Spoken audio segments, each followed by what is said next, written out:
नमस्कार।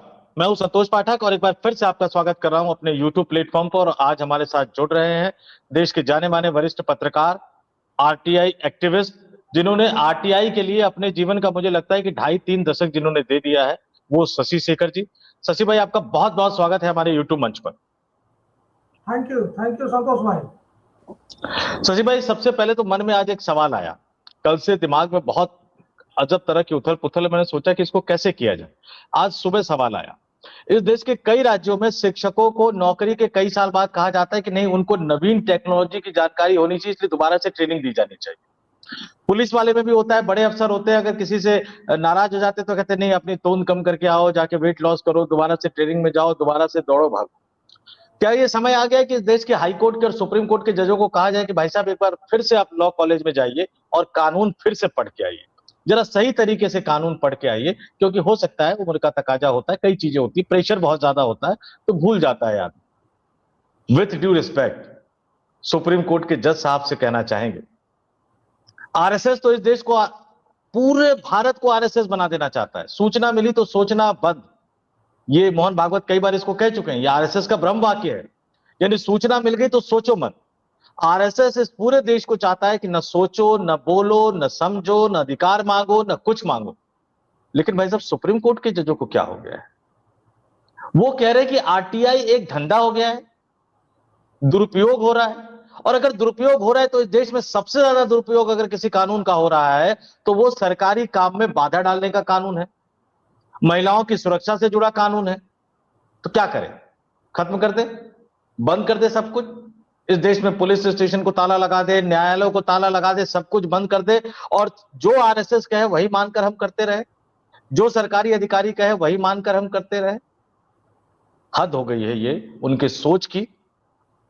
आपने अवमानना का एक मामला लगा रखा है, कुछ भी करते रहिए, कुछ भी बोलते रहिए। हमने सुना कानून के हाथ लंबे होते हैं, या तो जुबान लंबी हो गई है, हाथ से लिखा नहीं जाता, कोई ऐसा फैसला दिया नहीं जाता जिससे इस देश की सरकारें सुधर सके, भ्रष्टाचार बंद हो सके। चंडीगढ़ में जो खुलेआम जिसने वोट की चोरी की, कुछ नहीं कर पाए आप उसके खिलाफ, और आप ये बता रहे हैं कि आरटीआई एक्टिविज्म एक धंधा बन गया है। आज हम शशि भाई से सिर्फ इस पर ही बात नहीं करेंगे। इन्होंने 2.5-3 दशक दिए हैं। कई बड़े बड़े तथाकथित लोग हैं, मुंह बंद करके बैठे हुए हैं आज। बड़ी बड़ी बातें करेंगे पत्रकारिता की, सिद्धांत की, आदर्श की, आर्ट ऑफ लाइफ की, जीवन जीने की कला की। और जब असली मुद्दा उठेगा तो वो अपने मुंह पे उंगली रख लेंगे। कई ऐसे वरिष्ठ पत्रकारों की बात भी करेंगे जो सत्ता की मलाई चाट रहे हैं। हमें कहा जाता है शशि भाई, अयोध्या में कहा जा रहा है, एक पीआर एक्सरसाइज चलाया जा रहा है कि भैया चंपत राय एक कमरे में रहते हैं और ये करते हैं वो करते हैं। ऐसे दिग्गज बड़े बड़े पत्रकार है, पैदल चलते हैं। मैंने खुद कई बार उनको प्रेस क्लब या कहीं देखा, मैंने कहा कि सर मैं छोड़ देता हूँ गाड़ी से, उन्होंने नहीं, मैं पैदल चला जाऊं। अरे आपकी सादगी का अचार डालें क्या हम? आपकी आंखों के सामने राम मंदिर में लूट होती रही तो आपकी सादगी का अचार डालें क्या हम? क्यों ना माने कि आप भी उस लूट में? आप ईमानदार हैं, चलिए मान लिया, लेकिन आप बेईमान नहीं है, कैसे मान लें? हाँ नहीं, हम क्यों ना मान ले कि आपकी चुप्पी ये बता रही है कि आप उस लूट में हिस्सेदार है। तो बहुत सारे नेताओं को बेनकाब करेंगे, आरटीआई एक्टिविस्ट को बेनकाब करेंगे, सुप्रीम कोर्ट पर भी सवाल उठेगा, और इस देश में हर आंदोलन की धारा में घुसकर अपने आप को आंदोलनकारी बताने वाले जातिवादी वरिष्ठ पत्रकारों की बात भी करेंगे। सब कुछ खुल्लम खुल्ला आज होगा। सबसे पहला सवाल तो शशि भाई, सुप्रीम कोर्ट के जज साहब ने जो फैसला दिया उसकी 3-4 चीजें जरा बता दीजिए, क्या बोला उन्होंने जज साहब? देखिए, पंजाब का एक मामला है जिसमें एक आरटीआई एक्टिविस्ट ने एक सड़क निर्माण में दखल दिया, वहां पर जांच की मांग की। और ये आमतौर पर होता है, बहुत सरल सामान्य प्रैक्टिस है कि जहां कहीं भी सड़कें बनती है तो जो स्थानीय लोग होते हैं वो उसकी गुणवत्ता की परख करते हैं। इसी क्रम में उस व्यक्ति ने आरटीआई लगाया, उस पर जो है 2 मुकदमे हुए सरकारी अधिकारियों के द्वारा। वही जो आपने पहले कहा कि सरकारी काम में बाधा डालना, और दूसरा कि मजदूरों के साथ अभद्र, कथित तौर पे अभद्र भाषा के इस्तेमाल का, जिसके बाद SC/ST एक्ट भी उस पर लगा। वो व्यक्ति सुप्रीम कोर्ट आया बेल के लिए, एंटीसिपेटरी बेल के लिए। यहाँ पर क्या हुआ कि ये कहकर बेल खारिज कर दिया गया कि पैसा सरकार ने दिया है तो सरकार देखेगी कि पैसे का सदुपयोग हो रहा है या दुरुपयोग हो रहा है। तुम कौन होते हो? तुम कौन से सुपीरियर अथॉरिटी हो जो तुम ये काम कर रहे हो? और जज साहब ने माना कि आरटीआई एक्टिविज्म जो है एक नया बिजनेस है और ये रुकना चाहिए, और इसलिए उन्होंने बेल खारिज कर दिया। ये घटनाक्रम है। और जो रिमार्क्स की बात आप कर रहे हैं, that is not part of judgement on anticipatory bail, वो एक ओरल रिमार्क है, एक ओरल रिमार्क है जज साहब का। लेकिन ये रिमार्क जो है यही बहस का विषय है। आमतौर पे जज के, सुप्रीम कोर्ट के या किसी भी अदालत के फैसले पे टिप्पणी नहीं होती है। हम लोग भी टिप्पणी नहीं करेंगे कि ये अच्छा हुआ या बुरा हुआ, लेकिन हम ये जरूर कहेंगे कि इस जजमेंट के, इस रिमार्क के क्या मायने हैं और ये कितना शुभ है और कितना अशुभ है लोकतंत्र के लिए। जी नहीं, आपने बिल्कुल सही कहा सचिव भाई। अब तो बड़ा आसान सा तरीका है। हम देखते हैं कि बिहार में कितने पुल गिर रहे हैं, गुजरात में किस तरह से पुल गिरा। हम देखते हैं कि इस देश के एयरपोर्ट जिसका उद्घाटन प्रधानमंत्री करके आते हैं, कुछ दिन बाद ही वो उसमें कुछ ना कुछ टूट फूट हो जाती है, कुछ ना कुछ हो जाता है। अब तो बड़ा आसान सा सवाल हो गया है, भैया ठेका मिला आपको 9 इंच की सड़क बनाने का, आप 4 इंच की सड़क बनाइए, घटिया सड़क बनाइए। उसमें से कोई एक मजदूर आप दलित रख लीजिए बनाने वाला, और कोई आपसे पूछने आए तो आप उससे SC/ST एक्ट लगा देंगे, और अधिकारियों से पूछा जाए तो सरकारी काम में बाधा डालने का आरोप लगाते हुए FIR करवा देंगे। यानी 9 इंच की 8 इंच की सड़क पास हुई, वो 4 इंच का बने तो कोई बात नहीं, वो घटिया बने तो कोई बात नहीं, पुल टूटे उसमें पुल टूट जाए उसमें लोगों की जान जाए कोई बात नहीं, यहाँ सड़कें, हवाई जहाज, एयरपोर्ट टर्मिनल टूटे उसमें लोगों की जान जाए कोई बात नहीं, कुछ भी होता रहे। अब ये सुप्रीम कोर्ट का जो ये फैसला है, ये एक ओरल टिप्पणी, आप देखिए ओरल हो फैसला हो, ये तो अखबारों में छप गया, ये तो पूरे देश में चला गया, ये सोशल मीडिया पर वायरल हो गया। अब इस देश के हर ठेकेदार को और इस देश के पब्लिक डीलिंग से जुड़े हर सरकारी कर्मचारी को ये बहाना मिल गया कि भैया इससे हम टाइट कर सकते हैं, जो भी हमसे अपने अधिकारों की मांग करने आए, जो भी हमसे अपने अधिकारों की मांग करे। जी शशि भाई।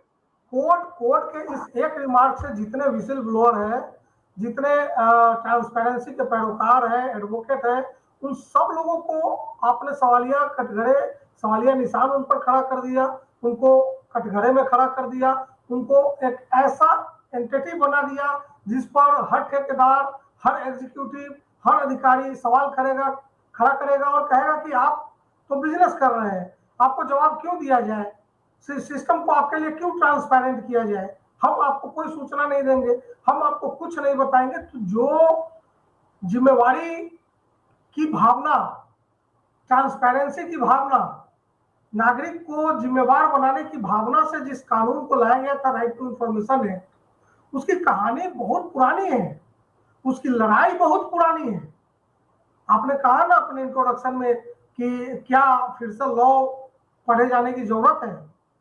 लॉ पढ़े जाने की जरूरत है या नहीं है मुझे नहीं मालूम है, लेकिन समाज को, इस देश के इतिहास को, इस देश के पॉलिटिकल हिस्ट्री को जरूर जानने की जरूरत है, सोशल मूवमेंट को जरूर जानने की जरूरत है कि right to information act basically ये फंडामेंटल राइट से एसोसिएटेड है। ये जब 1971 में रायबरेली के इलेक्शन के बाद इंदिरा गांधी से चुनाव हार गए थे राजनारायण, तो उन्होंने इलाहाबाद हाईकोर्ट में एक पिटीशन डाला था उनके चुनाव को अवैध ठहराने के लिए।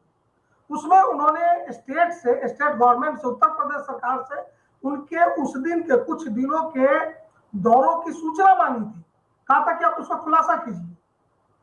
लेकिन स्टेट गवर्नमेंट ने कहा कि एग्जीक्यूटिव प्रिविलेज है, हम इसको ओपन नहीं करेंगे। फिर राजनारायण और उनके पक्ष ने कोर्ट में यही दलील दी थी कि राइट टू स्पीच, जो बोलने और अभिव्यक्ति की स्वतंत्रता का जो फंडामेंटल राइट है, वो बोलने की स्वतंत्रता तब तक कंप्लीट नहीं होती जब तक हम जानेंगे नहीं। हम जानेंगे नहीं कुछ तो बोलेंगे क्या। हमको अगर कुछ अच्छा बोलना है, कुछ तर्कपूर्ण लॉजिकल बात कहनी है, तो हमारे पास इंफॉर्मेशन होना चाहिए कि हम आए बाएं साएं जो मन में आए बोल दे। यही दलील दी गई थी और इसी आधार पर इस केस ने, राजनारायण बनाम इंदिरा गांधी, इस केस ने इस देश में सूचना के अधिकार कानून की आधारशिला रखी। बाद में मैं आपको बता दूं, राजस्थान में अरुणा राय, प्रभाष जोशी जी और भी बहुत बड़े बड़े पत्रकार, राम बहादुर राय जी का भी मैं सादर नाम लेना चाहूंगा, जिन लोगों ने बड़े लेख लिखे, आंदोलन किए, सामाजिक आंदोलन किए, ग्राउंड में वो लोग गए। प्रभाष जी का नारा था, जानेंगे हम जिएंगे हम। जानना जीने के अधिकार से एसोसिएटेड है। देखिए किस तरह ये जानना सिर्फ एक right to information, right to know, right to speech और राइट टू लाइफ से जुड़ा हुआ है, हमारे फंडामेंटल राइट से जुड़ा हुआ है। तो ये जो आज की टिप्पणी है ये बेसिकली ह्यूमन के फंडामेंटल राइट्स के ऊपर टिप्पणी है। आपने फंडामेंटल राइट्स की डिग्निटी और इंपॉर्टेंस पर यह टिप्पणी की है। भाई कोई आदमी जानेगा नहीं ये सड़क सही बनी है या खराब बनी है तो वो क्या कहेगा, क्या आरोप लगाएगा? उसे अगर कहीं इस मामले को लेकर जाना हो, कंप्लेन करना हो, तो वो क्या कंप्लेन करेगा जब तक उसके पास सूचना नहीं होगी? तो ये एक्टिविज्म कैसे, एक्टिविज्म तो है बट ये बिजनेस कैसे हो गया? और अगर इसका मिसयूज है तो इस देश में बहुत सारे कानूनों का मिसयूज है, खुद अदालतों ने कई बार माना है। 498A का मिसयूज है, SC/ST एक्ट का मिसयूज है। जिन कानून के तहत उस व्यक्ति पर, उस आरटीआई एप्लीकेंट पर धाराएं लगाई गई है, obstruction to public serve and public work, government work, सरकारी काम में बाधा डालने का जो धारा है उसका सबसे ज्यादा मिसयूज होता है। तो ये बड़ा दुखद है। मुझे नहीं लगता कि आप लॉ की पढ़ाई फिर से करें ना करें, लेकिन इस तरह के सामाजिक राजनीतिक जो भारत का इतिहास है उसको जरूर पढ़े। इस देश में पहली लड़ाई जो हुई थी डेमोक्रेसी को बचाने की, कानूनी तरीके से हुई, यही केस है इंदिरा गांधी बनाम राजनारायण, जिसमें राजनारायण जी ने सूचना मांगी थी राज्य सरकार से। नहीं, आपने एक बात बिल्कुल सही कही शशि भाई कि अगर हमें सूचना ही नहीं होगी, जानकारी नहीं होगी तो हम बोलेंगे कैसे? तो एक तरफ लड़ाई है कि सूचना मिली तो सूचना, और दूसरी तरफ की लड़ाई है कि जानकारी नहीं मिलेगी तो बोलेंगे कैसे? और अगर आपसे कुछ भी छिपाने की कोशिश की जाती, देखिए सीधा सा फलसफा है। और आपने जिन कानूनों के दुरुपयोग की बात कही, इसमें तो सबसे बड़ा कानून जो जजों को जो विशेषाधिकार मिला हुआ है, क्योंकि इसी प्रिविलेज के कारण हाई कोर्ट के एक न्यायाधीश के घर में नोटों का बंडल मिलता है, जला हुआ नोट मिलता है। सुप्रीम कोर्ट कमेटी बनाती है जजों की, वो कमेटी कहती है कि हाँ भाई वो सही है मामला। यही तो प्रिविलेज है जिसके कारण उस जज को, जिसको जेल के सलाखों के पीछे होना चाहिए था, जिससे ये पूछा जाना चाहिए था कि ये पैसा कहां से आया, वो आराम से मस्ती से घूम रहा है। ये सबसे ज्यादा जो मिसयूज हो रहा है वो तो इस प्रिविलेज का हो रहा है ना। लेकिन एक सबसे बड़ी बात, मैंने कहा ये एफआईआर पंजाब में हुई, अरविंद केजरीवाल आरटीआई आंदोलन की उपज है, मनीष सिसोदिया आरटीआई आंदोलन की उपज है, जीवन की कला और ये सारी बहुत सारी चीजें उन्होंने एक तरह से सीखी है। वहां पर ये एफआईआर होना, सबके चेहरे से नकाब उतर रहा है, चाहे वो केजरीवाल हो, चाहे वो मनीष सिसोदिया हो। आपने तो लंबे समय तक इनके साथ काम भी किया हुआ है शशि भाई। देखिए मैं बता रहा हूं कि पूरे देश में जो राष्ट्रीय कानून आया था साल 2005 में आया था। 12 अक्टूबर 2005 को सूचना का अधिकार कानून लागू हुआ था यूपीए 1 की सरकार में। लेकिन उससे 4 साल पहले 2001 में शीला दीक्षित सरकार ने दिल्ली सूचना का अधिकार कानून लागू कर दिया था। और इसके पीछे बहुत बड़ा योगदान माना जाता है अरविंद केजरीवाल का, जो उस वक्त सुंदर नगरी में काम कर रहे थे।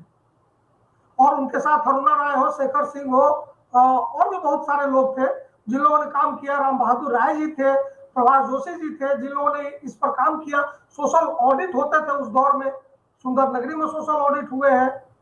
राजस्थान के कई जिलों में अरुणा राय जाकर सोशल ऑडिट का काम करवाती थी। तो ये बात आप सही कर रहे हैं। वैसे आरटीआई योद्धाओं के राजनेता बनने के बाद उन्हीं के राज्य में, पंजाब में, अब मुझे नहीं मालूम वहां के मुख्यमंत्री भगवंत मान को अरविंद केजरीवाल का इतिहास कितना पता है, नहीं पता है। मुझे ये भी नहीं मालूम कि अब अरविंद केजरीवाल, हालांकि ये मुझे मालूम है कि 2009-10 के समय ही जब लोकपाल आंदोलन की तैयारी हो रही थी, उसी वक्त लगभग अरविंद केजरीवाल ने 10-11 के आसपास आरटीआई पर काम करना छोड़ दिया था। और आपको याद होगा 2009-10 में वो उन्होंने नेशनल लेवल पे आरटीआई अवार्ड अनाउंस किया था। 1-2 अवार्ड आयोजित भी किए गए थे दिल्ली में, लेकिन उसके बाद वो आरटीआई से कंप्लीटली हट गए। क्यों हट गए, क्या वजह थी, मुझे नहीं मालूम। लेकिन आरटीआई के इन चैंपियंस के रहते हुए उसी स्टेट में अगर इस तरह के केसेस होते हैं तो ये बड़ा दुखद है।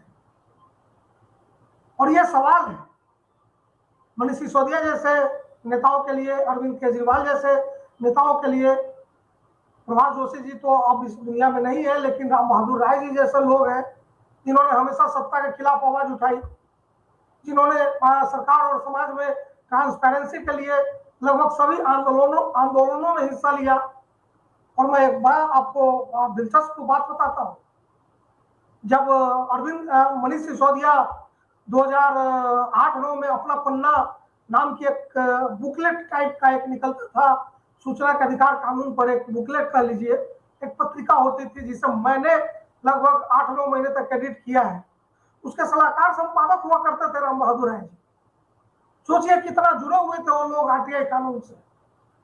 लेकिन पिछले 10 सालों से इस देश में आरटीआई कानून को जिस तरह से कमजोर किया गया है, उसको कुंद करने की कोशिश की गई है उसके धार को। और अब ये लेटेस्ट सुप्रीम कोर्ट का जो रिमार्क्स आया है, इस पर क्या ये लोग बोलेंगे? इन लोगों को बोलना चाहिए, बिल्कुल बोलना चाहिए।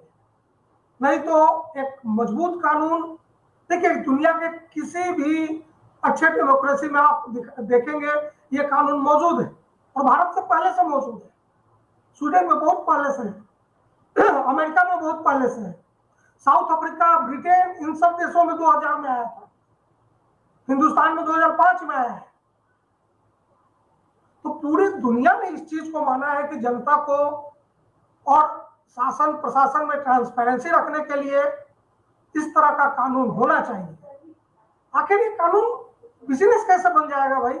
क्या वो आदमी गया था ब्लैकमेल करने? क्या वो गया था बार्गेन करने? अगर वो गया था तो उस चीज का केस होना चाहिए था। लेकिन ये क्या बात हुई कि who are you supreme authority to check this road construction job?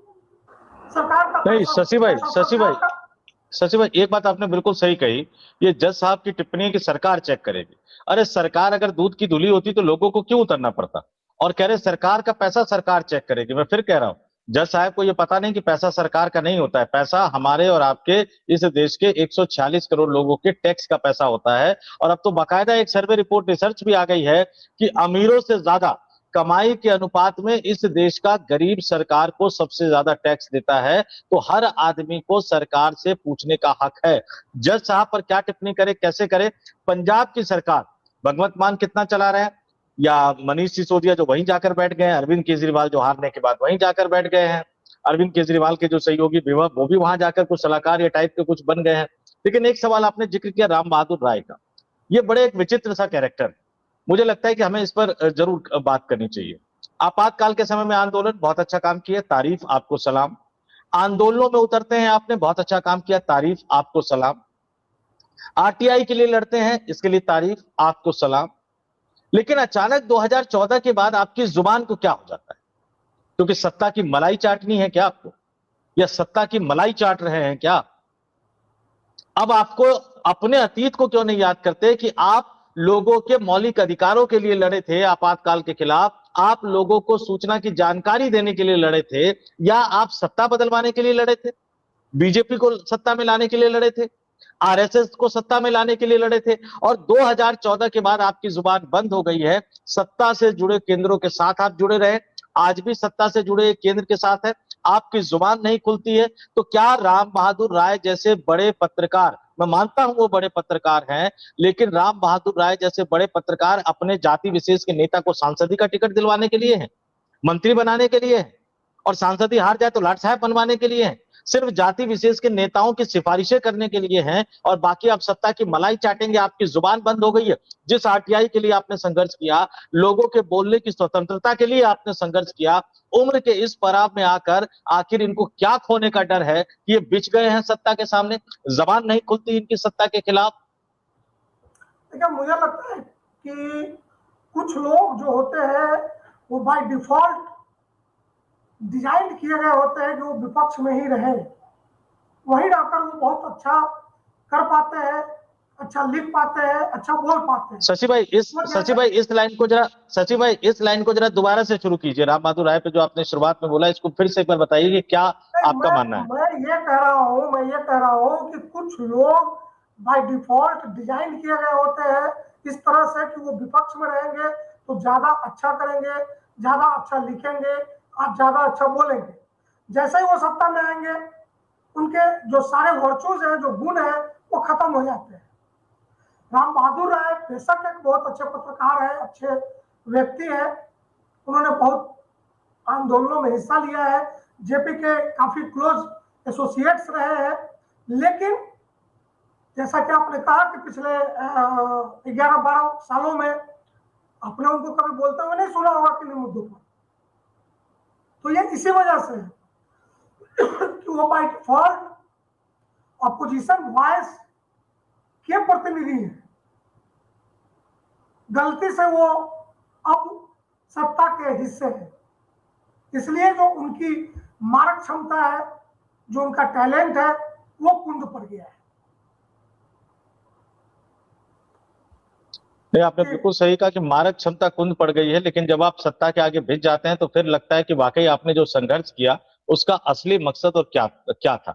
और सीधे तौर पर सचिन भाई, ये समय आ गया है, चाहे वो अरविंद केजरीवाल हो, चाहे वो मनीष सिसोदिया हो, चाहे आरटीआई के लिए काम करने वाले अन्य कार्यकर्ता हो, या राम बहादुर राय और राम बहादुर राय जैसे पत्रकार, और राम बहादुर राय को भगवान मानने वाले, भगवान बनाने वाले उनके तमाम चेलों के चेहरों से मुखौटा हटाना बहुत जरूरी है। क्योंकि सवाल अब सिर्फ एक कानून का नहीं है, सवाल इस देश के लोकतंत्र का है, सवाल इस देश के संविधान का है, सवाल लोगों के बोलने की मौलिक आजादी का है। जब आप उनके लिए संघर्ष कर रहे थे, हम आपको सलाम करते हैं, लेकिन अब आप सत्ता के आगे पीछे हुए। अब लेकिन एक बड़ा सवाल ये कि जहां कहते हैं ना कि कई बार चक्र घूम जाता है, आरटीआई कानून कांग्रेस पार्टी लेकर आई, आरटीआई ना लाई होती तो शायद कांग्रेस पार्टी के खिलाफ जो आंदोलन हुए, क्योंकि आरटीआई से बहुत सारी चीजें निकलकर सामने आई है, अब उसका फायदा उठाकर जो सत्ता में है, चाहे वो पंजाब में हो, चाहे वो दिल्ली। जी जी सचिव भाई, कुछ कह रहे थे आप? नहीं, कांग्रेस के समय में जितने घोटाले आए थे उन सब में कहीं ना कहीं आरटीआई था। बिल्कुल, और उनका इस्तेमाल करके एक आंदोलन चला, पार्टी बनी, दिल्ली में सत्ता सुख भोगा, आज पंजाब में भोग रहे हैं, और दूसरी तरफ केंद्र में भी सत्ता सुख भोगने वाले 2014 से बैठे हुए हैं, और तब से ही आरटीआई के इस कानून का गला घोटा जा रहा है। मैं फिर से एक बात कहना चाहूंगा, ये सवाल सिर्फ एक कानून का नहीं है, ये सवाल नरेंद्र मोदी का, अमित शाह का, मनमोहन सिंह का, सोनिया गांधी का, राहुल गांधी का, ये सवाल इनका नहीं है, ये सवाल राम बहादुर राय जैसे पत्रकारों का भी नहीं है, ये सवाल संतोष पाठक और शशि शेखर का भी नहीं है। सवाल सिर्फ एक ही है कि हमारे पैसों से जो सरकारी काम हो रहे हैं उनके बारे में सच जानने का हमें हक है या नहीं है, हमें सरकारी कामों में भ्रष्टाचार पर सवाल उठाने का हक है या नहीं है, हमें बोलने का हक है या नहीं है, हमें सोचने का हक है या नहीं है। और अब जब इस पूरे मामले में सुप्रीम कोर्ट के पढ़े लिखे जज, भाई सुप्रीम कोर्ट का जज बनना आसान काम नहीं होता है, सुप्रीम कोर्ट के पढ़े लिखे जज भी अगर इस तरह की टिप्पणी करते हैं, तो सचिव भाई आपसे ये जानना चाहेंगे कि आपको लग रहा है कि भविष्य में ये जो नागरिक स्वतंत्रता, ये जो सबसे बड़ी स्वतंत्रता है, क्या हमारी बची रहेगी या अब खत्म हो जाएगी? क्योंकि अब तो भाई साहब जज साहब ने भी एक तरह से मुहर लगाई दी उन्होंने, अब तो नेता जबरदस्त फायदा उठाते हुए इसका नजर आएंगे। देखिए संतोष भाई, चूंकि मुझे लीगल मामलों की जानकारी नहीं है कि कोर्ट के ओरल रिमार्क्स के खिलाफ क्या कोई अपील हो सकती है या नहीं, तो ये मुझे लगता है कि जो सुप्रीम कोर्ट के जानकार होंगे लीगल मामलों के, या जो लोग सुप्रीम कोर्ट में ऐसे वकीलों की संख्या बहुत है जिन्होंने आरटीआई के लिए बहुत काम किया है, तो क्या वो लोग इस पर कुछ सोच रहे हैं? क्या वो दरख्वास्त करेंगे अदालत से कि आप ऐसे टिप्पणी को हटाएं या उसको क्लैरिफाई करें? अगर ऐसा कुछ होता है तो अच्छा होगा, अन्यथा इस अकेले रिमार्क से यह होगा कि भविष्य में कहीं भी देश के किसी भी कोने में जहां ट्रांसपेरेंसी, ऑनेस्टी, सोशल ऑडिट, सरकार की रिस्पॉन्सिबिलिटी की बात आएगी, उसके लिए अगर कोई सूचना मांगेगा उसको नकार दिया जाएगा और इसे रिमार्क्स का हवाला दिया जाएगा। तो मोटे तौर पे इसका एक बड़ा निगेटिव इम्पैक्ट होने वाला है, इससे बचना चाहिए था। सरकार को जो मिनिस्ट्री ऑफ पर्सनल होता है, कार्मिक मंत्रालय, उसको इस पर सफाई देनी चाहिए कि क्या आरटीआई कानून के लिए इस तरह के रिमार्क्स जरूरी है या गैर जरूरी है। बाकी देखिए आगे क्या होता है। आपने बिल्कुल सही कहा शशि भाई, और दो तीन चीजें बड़े स्पष्ट तौर पर बता दूं। अब सवाल पूछे जाने चाहिए। सुप्रीम कोर्ट के मुख्य न्यायाधीश chief justice of India justice Suryakant को कम से कम एक गाइडलाइन तो जरूर तय करनी चाहिए। क्या तय करनी चाहिए कि भाई ये जो कुछ भी अल बल सल बोलने की जो आजादी है वो कब तक रहेगी। जज साहबों का काम फैसला कलम से लिखकर फैसला करना होता है। अब उनको अपने हाथ लंबे हैं, कानून के हाथ लंबे, ये दिखाने चाहिए। बोलने पे थोड़ी सी पाबंदी अब लगनी चाहिए कि आप अनावश्यक टिप्पणियां क्यों करते हैं। और एक सवाल, अब मैं नेताओं से कोई सवाल नहीं पूछूंगा, अरविंद केजरीवाल, मनीष सिसोदिया जैसों से नहीं। शशि भाई सामने आए, इन्होंने अपनी बात रखी। हजारों आरटीए एक्टिविस्ट है, मैं जानता हूं, जो अभी भी मेन स्ट्रीम में जुड़े हुए हैं इनके साथ, कुछ हताश होकर निराश होकर अलग अलग चले गए हैं। उन सभी लोगों को सामने आना चाहिए और बोलना चाहिए। जिस व्यक्ति की पैदाइश उसी आंदोलन से हुई हो, अगर वो व्यक्ति उसी आंदोलन को कुचलने जा रहा है या कुचल रहा है, तो ये अपनी मां को कुचलने के समान है। तो जिन लोगों ने भी उनकी मदद की है, उनको सामने आकर बोलना चाहिए। मैं अपनी गलती स्वीकार करता हूं और मैं लगातार अपनी गलती स्वीकार करता हूं कि उस समय कई मामलों में मुझसे गलतियां हुई, लेकिन हाँ, एक बात मैं हमेशा मानता हूं और बार बार लगातार मानता रहता हूं कि रोटी अगर एक ही साइड रखोगे तो वो जल जाएगी, उसको अलटते पलटते रहना चाहिए। हर 5 साल 10 साल में सरकारें बदलनी चाहिए और सत्ता में बैठे हुए लोगों के अहंकार के खिलाफ, अहंकारी नेताओं और मंत्रियों के अहंकार के खिलाफ जब भी कोई आंदोलन खड़ा होगा, हम उसके साथ खड़े होंगे। लेकिन हाँ, दूध का जला छाछ को भी फूंक फूंक कर पीता है, तो शायद हमारी हालत अब इसी तरह से है। शशि भाई, आपने हमारे लिए समय निकाला, इतनी बहुमूल्य जानकारियां हमें दी, इसके लिए आपका बहुत बहुत धन्यवाद और आभार। तो दर्शकों से भी कहूंगा, कमेंट करके जरूर बताइए कि आपको ये स्टोरी कैसी लगी। और मैं स्टोरी से ज्यादा मैं ये कहूंगा कि सिर्फ कमेंट इसलिए कीजिएगा कि आपका इस पर क्या मानना है। ये सवाल बहुत गंभीर है। हो सकता है कि आज जो मैंने बोला, मेरे कई साथी पत्रकार हैं, उनको थोड़ी सी पीड़ा हो सकती है, कई वरिष्ठ पत्रकार भी थोड़े से दुखी हो सकते हैं, लेकिन सवाल तो मैं पूछूंगा और सवाल तो मैं पूछता रहूंगा। आप अगर चुप है सिर्फ इसलिए कि सत्ता की मलाई चाटते रहेंगे, तो फिर ऐसा चलेगा नहीं। आप भी टिप्पणी करके बताइए आपका इसको पूरे मामले को लेकर आपका क्या मानना है। बहुत बहुत धन्यवाद, आभार, नमस्कार।